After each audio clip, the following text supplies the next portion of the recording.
Comme nous l'avons fait toute cette semaine, notamment à travers notre tour d'horizon des pays du continent touchés par des conflits armés, nous parlons maintenant de la RCA.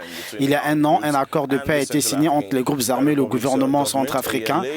Un an après, 13 des 14 groupes signataires de l'accord ont pris part jeudi à une réunion portant sur les résultats et les progrès enregistrés, mais surtout les échecs après cet accord, comme l'indique un rapport d'Amnesty International publié mardi. De graves violations des droits de l'homme, des viols et de meurtres continuent dans plusieurs régions du pays. Oui, la Centrafrique, au lendemain d'un anniversaire que peu ont eu à cœur de célébrer. En effet, un an, comme l'a dit Jerry, après sa signature, eh bien, l'accord de paix n'a jamais été aussi fragile à 10 mois d'une présidentielle à risque. Quelques progrès ont toutefois été enregistrés, principalement dans le nord-ouest, où les combattants de plusieurs groupes armés ont pris part au processus de désarmement et démobilisation censé assurer leur retour à la vie civile. Nous suivons maintenant certains acteurs du processus. Saint-Cyr Mangobé est le président de l'Association nationale des jeunes de la RCA. Et juste après, nous vous proposerons le président Archange Touadéra.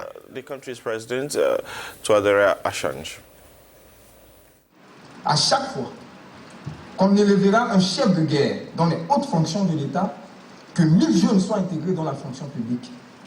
À chaque fois que des étoiles tomberont sur les épaules d'un chef de guerre, que 1000 écoles soient construites.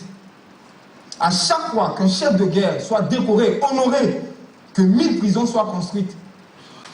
À chaque fois que vous allez poser vos têtes dans les oreillers paisiblement, que 1000 hôpitaux soient construits pour la population, pour les jeunes.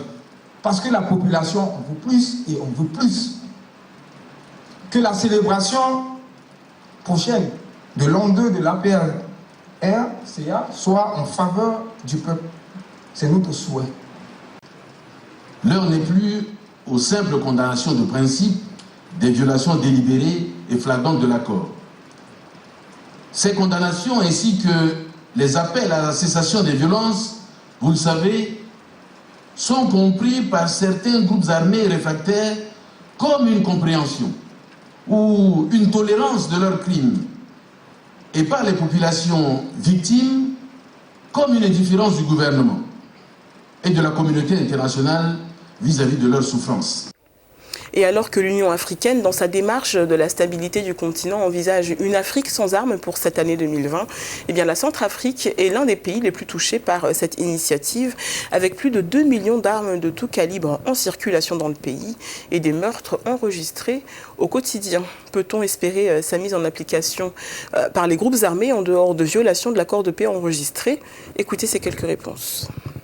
Nous pensons que nous allons toujours parler en bon africain, toujours rester sous notre arbre, échanger, dialoguer, pouvoir aller dans le bon sens et aller dans ce sens qu'ils veulent. C'est une bonne décision, c'est très bien. Ce qu'il a dit, quitte aux autres membres des groupes armés d'être conscients de cette décision. Donc c'est tout ce que moi je peux dire. Qu'est-ce qu'il faut aujourd'hui pour déposer les armes, madame?